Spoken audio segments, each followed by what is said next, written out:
Good morning, everyone. Good morning. Is I'm making sure the connection is good because it looks a little choppy on my side.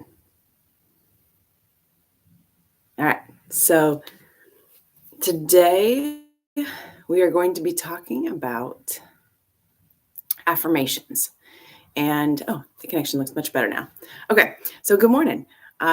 Today we are going to be talking about affirmations. When we think of our health and we think of foundations, which I talked about on Monday for the post, we really got to go back to basics. And I know I keep saying that, but it's really true in the fact that we have to start thinking of the foundation or the basics as normal.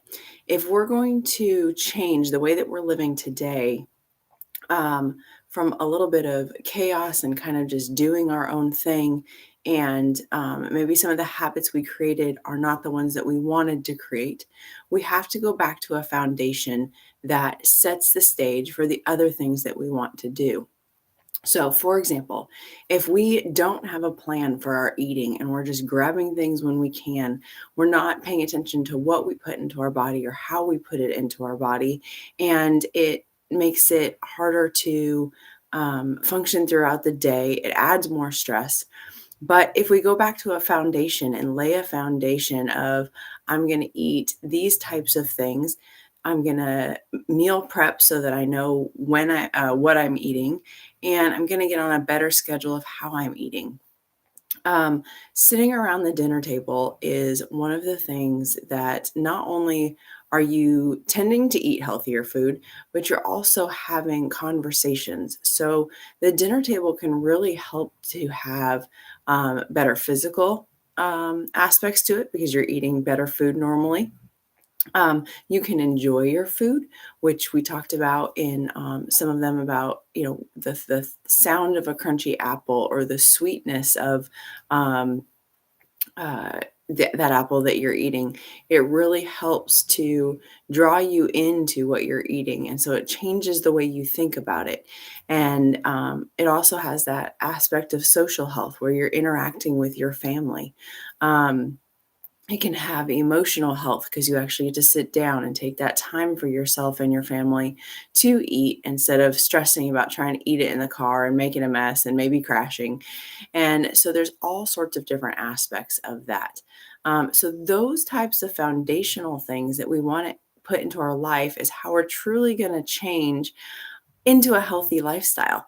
And that's super exciting. And that can be not just with your nutrition, but with exercise, going back to the basics of just walking, movement, parking farther away, like I talked about. And so those things all help tie into that foundation. But if we're not tied into Christ as the center of our foundation of our whole life, it makes it that much harder. So, as we talk about foundational things, mentally, I want you to think about how you react to yourself. A lot of the times, our health goals fail because we don't find ourselves valuable enough or worth it enough to do the things that we need to do to be healthy.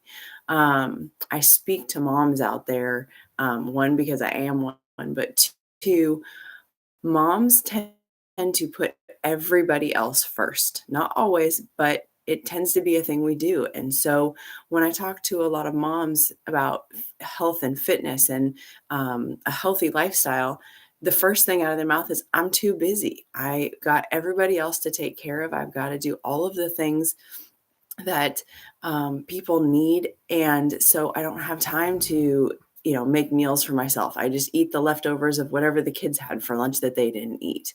I don't have time to work out. Half the time, I don't even have time to get in the shower. So those are real things. And I want to let you know that you are worth that time and you are worth the value of doing those things for yourself because one, you're going to be a better mom because you'll have a better foundation. Two, that foundation you can show your kids and you're teaching them that they are important and their self-care is important. um, So I talked on day 4, if you go back to the live for day 4, about how we are unique. And that is one of the statements that we kind of start with, which is, I am unique. And in that, the Lord tells us that we are unique. We are wonderfully made. And He knew exactly what we were going to be made for. He created us with all of the things that we needed. The awesome part of that is that there's other affirmations or foundational things that God says that we are, that we have to believe. It'll make it easier to start a health journey if you believe these things. So the first one I'm going to do is I'm going to say, I am strong. And that verse that goes with that one is Psalms 18:35. And it says, "You make your saving help my shield. Your right hand sustains me, and your help has made me great." Um, this word, when I did it, was super personal to me. I got to go to an empowerment class through my work. And before that, my one of the words that I had branded myself through work was "I am strong," and I ended up changing it at that empowerment class because what I felt like when I had to be strong was that I had to be perfect and I had to do everything right and well and in line with the things that I needed to do. And so it actually made me feel like I couldn't show weakness. So that, the opposite of strong is weak. But what the Lord really showed me in this is I didn't have to change my word to confident. I could leave it strong, but it's not under my power and my will. It's under His power and His strength that I am strong. And that really makes a huge difference. When you read this, I'm only strong through His salvation and through His right hand, through His help, guidance, and leadership. So as we think of even being physically fit, that strong is really a strong that comes from Him. It's not under our power, not under our strength. And a few of the adjectives, definitions of strong is having or marked by a great physical power. And that one's number 1 on the dictionary list. And I think it's awesome that it's not about us or the things we do, but it's having or marked by great physical power. Some of the others is not mild or weak. My human flesh is weak and mild. I am not. And that really helps when we think of the things that we are doing or the things that we um, want to overcome, whether it just be eating better or getting out and doing that walk. It's not by my flesh that I'm strong, it's by His. God is never weak and He has no weakness. And that is just so helpful to me to remember. There's also a part of in strength in the dictionary that it says forceful, zealous, and moving with rapid assurance. And so that is the other part of strong that I think is really good. The next one that I want to talk about is I am important, and that is 1 Peter 2:9.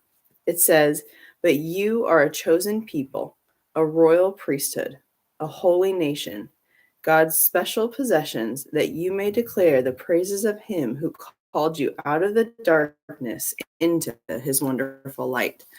Being important goes back to that self-care and the things that you deserve to put yourself first. You deserve those things because you are important.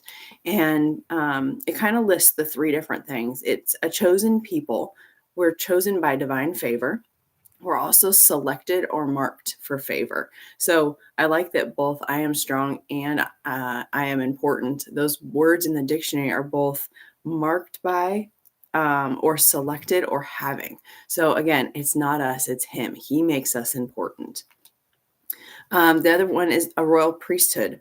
All believers are priests. They have special privilege of limited access to God and more opportunities than we can name to minister in His name.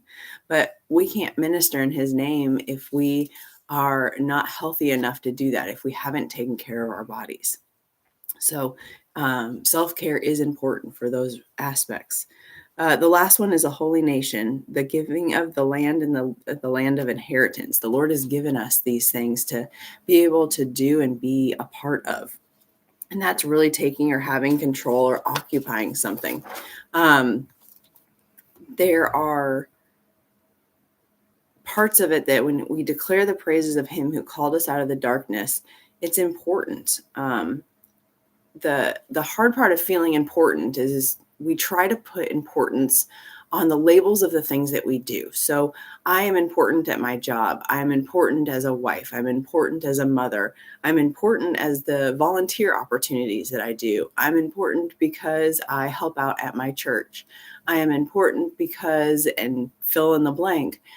But those aren't the things that make you important, because you may not have your job tomorrow. You may not be a wife tomorrow. You may not be a mother tomorrow.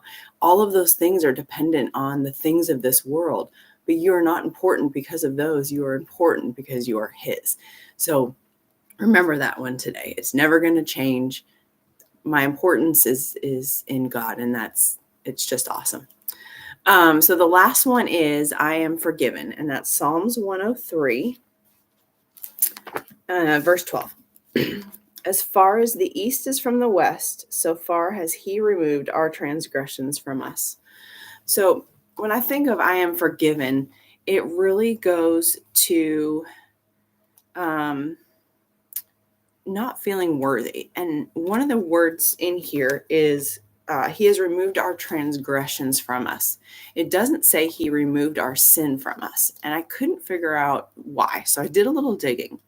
And so the question I kind of asked myself was, why the word transgression instead of sin for the wrongs that we have done? Sins refer to moral failures. Iniquities refers to the behaviors that are crooked. So hang with me for a minute, because it kind of goes down a road. But the transgression for Hebrew, and I'm going to butcher the word, but it says it describes the betrayal of a relationship. So a transgression describes the betrayal of a relationship in the Hebrew context. So an example of that could be two nations in a relationship treaty. The breaking of that agreement is pasha. You can't pasha against somebody, you pasha with somebody. So that means you break trust with that person. And pasha involves one person or a group violating the trust of another. God doesn't treat us in the way that we deserve, and he doesn't punish us according to our sins.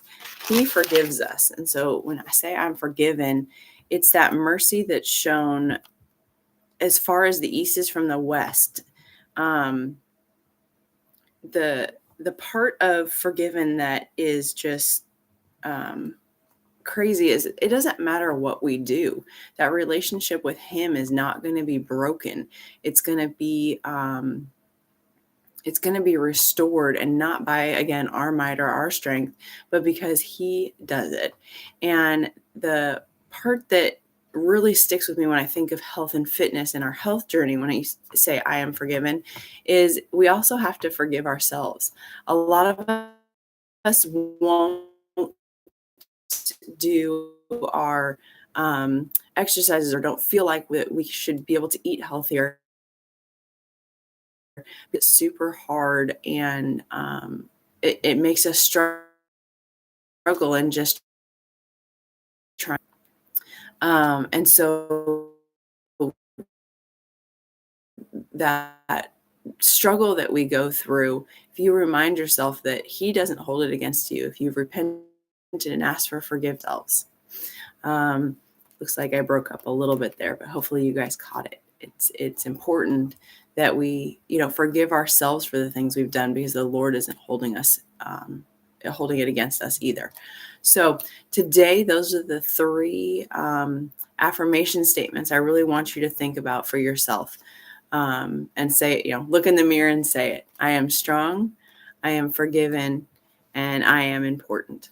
So hope you guys have a great day, and I'll talk to you next time. Bye.